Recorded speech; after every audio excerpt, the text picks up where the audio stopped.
Friends Gautam आपको स्वागत आलोचना करवा प्लस आपर history honours core paper 13 unit 4 रे मुस्लिम लीग संपर्क में आलोचना करवा सरलता नोट्स जहाँकि आपर सेमिस्टर एग्जाम सिलेक्टेड लंक सीन अटे तेणुक भिडियो को निजारे स्किप न करी आरंभ शेष पर्यंत देखु तो डे नक चलतु आज भिडियो स्टार्ट करवा।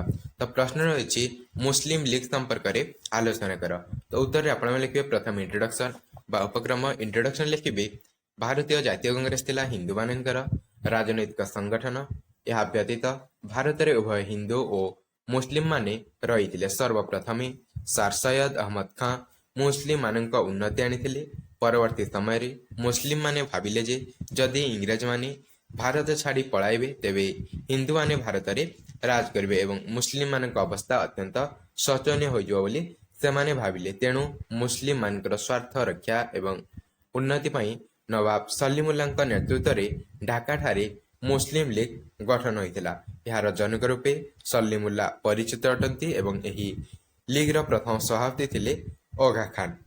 तो यही मुस्लिम लीग थिला भारतर एक गुरुत्वपूर्ण राजनैतिक संगठन जहाँकि 1906 मसीहा डिसेम्बर मास 30 तारिख में वर्तमान बांग्लादेश राजधानी ढाका ठारे प्रतिष्ठित होइथिला।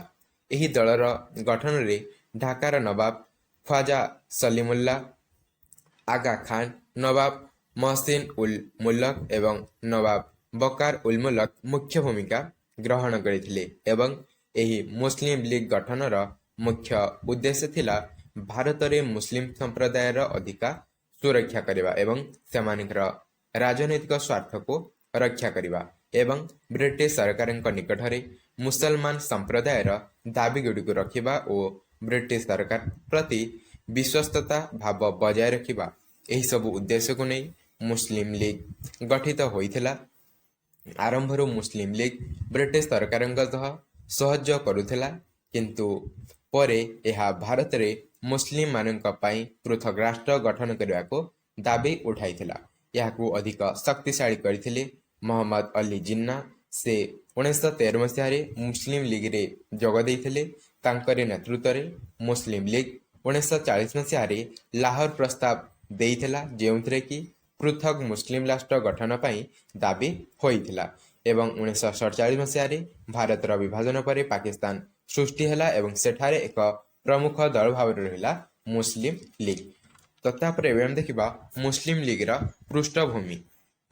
सर्वप्रथम इंग्रज सरकार 1905 मसीह बंगभंग आईन प्रणयन करी उभय हिंदू और मुस्लिम मानक अलगा करथिले। परवर्ती समय विभिन्न कारण जो हिंदू और मुस्लिम मध्य तिक्तता बा घृणा भाव आसीथिला।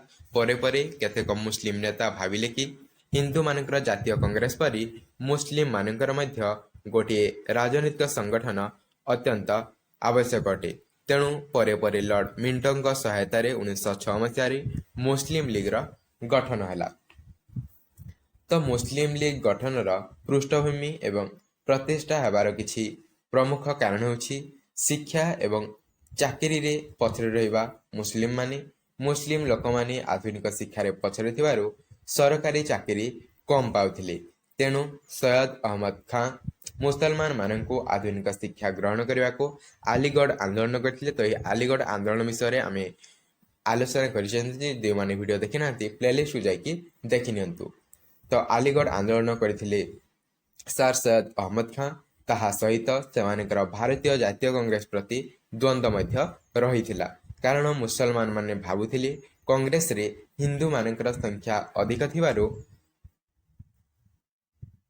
भविष्यत रे यह केवल हिंदू मानकर स्वार्थ रक्षा करियो बोली से माने भाबुथिले। तेणु से माने अलगा राजनैतिक दल गठन करने को चाहिए।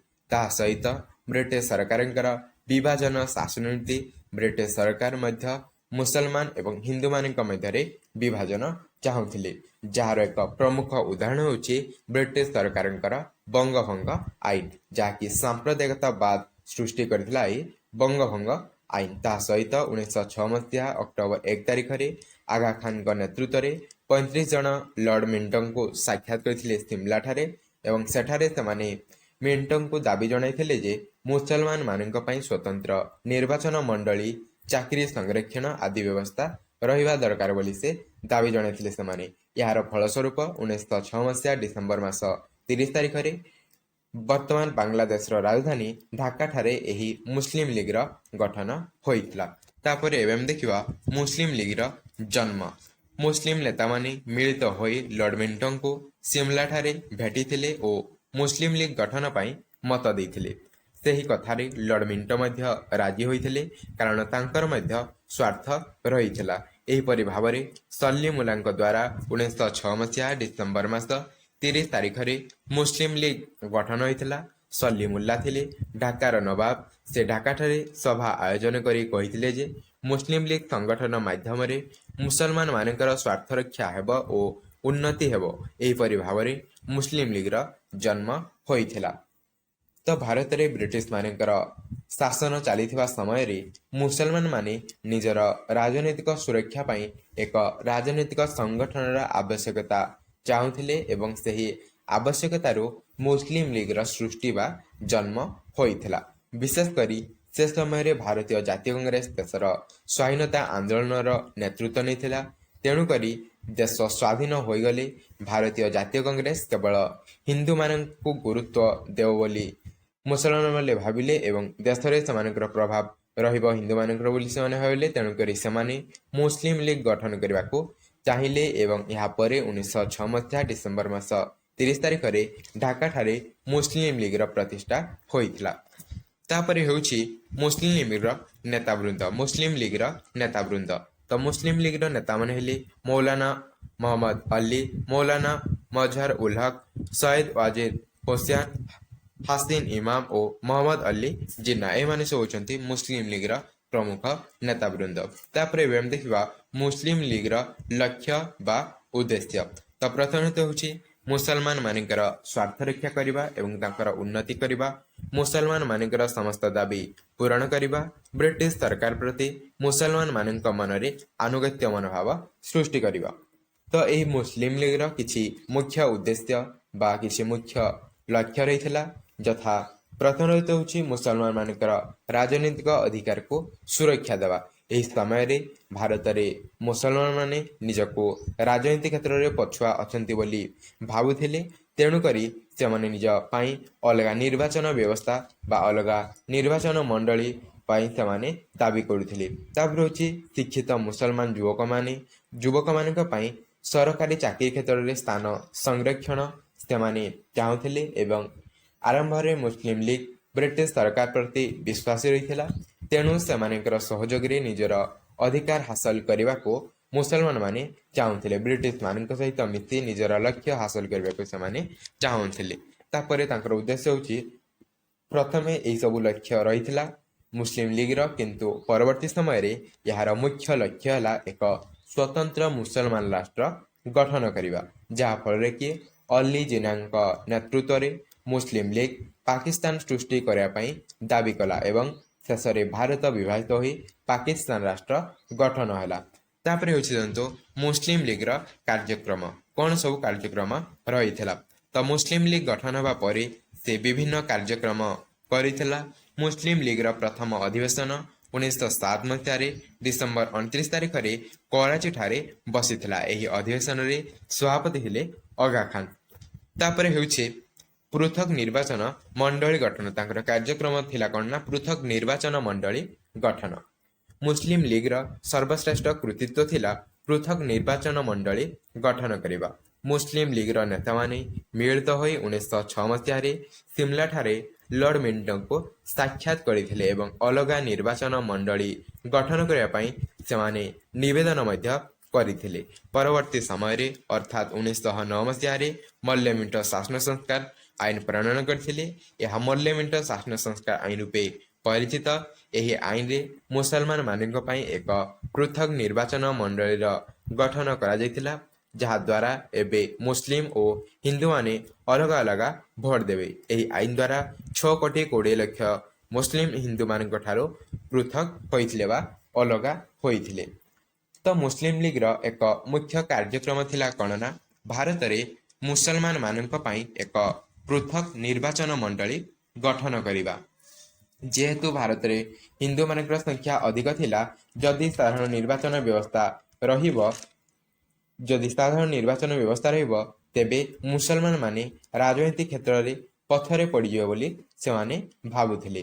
ତେଣୁକରି ସେମାନେ ନିଜ ପାଇଁ ପୃଥକ ନିର୍ବାଚନ ମଣ୍ଡଳୀ ପାଇଁ ଦାବି କଲେ, ଯେଉଁଠାରେ କି କେବଳ ମୁସଲମାନ ପ୍ରାର୍ଥୀଙ୍କୁ ଭୋଟ ଦେଇପାରିବେ ବୋଲି ସେ ବ୍ୟବସ୍ଥା ହେବ ବୋଲି ସେମାନେ କହିଲେ। ଏବଂ ଏହି ଦାବି ପ୍ରଥମେ 1909 ମସିହାରେ ମଲ୍ଲେ-ମିଣ୍ଟୋ ସଂସ୍କାର ଦ୍ୱାରା ସ୍ୱୀକୃତି ପାଇଥିଲା ଏବଂ ଏହା ଭାରତରେ ପ୍ରଥମେ ପୃଥକ ନିର୍ବାଚନ ପ୍ରଣାଳୀ ଆରମ୍ଭ କରିଥିଲା, ଯାହାଫଳରେ କି ମୁସଲମାନମାନେ ନିଜ ପାଇଁ ପ୍ରତିନିଧି ବାଛିବାର ସୁଯୋଗ ପାଇଲେ। ଏହି ପୃଥକ ନିର୍ବାଚନ ମଣ୍ଡଳୀ ବ୍ୟବସ୍ଥା ଭାରତରେ ସାମ୍ପ୍ରଦାୟିକତା ସୃଷ୍ଟି କରିଥିଲା ଏବଂ ହିନ୍ଦୁ ଓ ମୁସଲମାନଙ୍କ ମଧ୍ୟରେ ବିଭେଦ ସୃଷ୍ଟି କଲା ଏବଂ ଏହି ବିଭେଦ ଯୋଗୁଁ ହିଁ ଭାରତର ବିଭାଜନ ହୋଇ ପାକିସ୍ତାନ ରାଷ୍ଟ୍ର ଗଠନ ହୋଇଥିଲା। ତାପରେ ହେଉଛି କ'ଣ ନା ମୁସଲମାନ ମାନଙ୍କର ଉନ୍ନତି।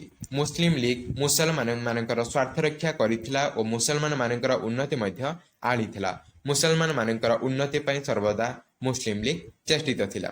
ତାପରେ ତାଙ୍କର ଅନ୍ୟ ଏକ କାର୍ଯ୍ୟକ୍ରମ ହେଉଛି ନେହେରୁ ରିପୋର୍ଟ ଏବଂ ମୁସଲିମ ଲିଗ। ମତିଲାଲ ନେହେରୁ 1928 ମସିହାରେ ଏକ ରିପୋର୍ଟ ପ୍ରଦାନ କରିଥିଲେ।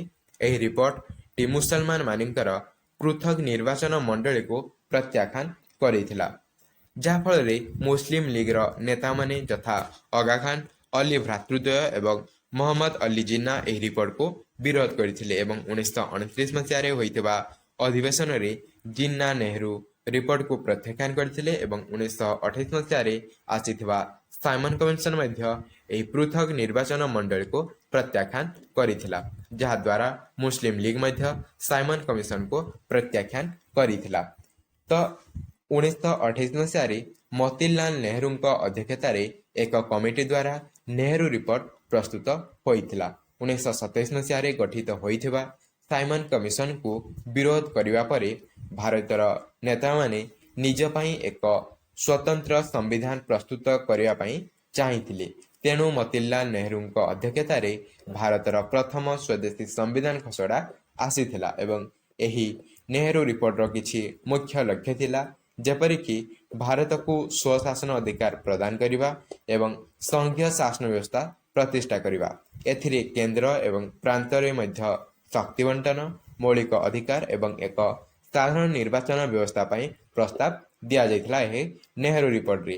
ତାହା ସହିତ ପୃଥକ ନିର୍ବାଚନ ମଣ୍ଡଳୀ ପରିବର୍ତ୍ତେ ଯୁଗ୍ମ ନିର୍ବାଚନ ମଣ୍ଡଳୀ ଗଠନ କରିବା ପାଇଁ ମଧ୍ୟ କୁହାଗଲା। ଅର୍ଥାତ୍ ଏହି ରିପୋର୍ଟରେ ମୁସଲମାନମାନେ ଚାହୁଁଥିବା ପୃଥକ ନିର୍ବାଚନ ମଣ୍ଡଳୀକୁ ଅଧିକାର ଦିଆଗଲା ନାହିଁ, ସେହି ବିଷୟରେ ହିଁ ପ୍ରସ୍ତାବ ଦିଆଯାଇନଥିଲା ଏବଂ ଏହି ପ୍ରସ୍ତାବଟି ମୁସଲମାନମାନଙ୍କ ମଧ୍ୟରେ ଅସନ୍ତୋଷ ସୃଷ୍ଟି କରିଥିଲା, କାରଣ ସେମାନେ ପୃଥକ ନିର୍ବାଚନ ମଣ୍ଡଳୀ ଗଠନ କରିବା ପାଇଁ ଚାହୁଁଥିଲେ, ଯାହାକୁ କି ଏହି ନେହେରୁ ରିପୋର୍ଟ ପ୍ରସ୍ତାବ ଦେଇନଥିଲା।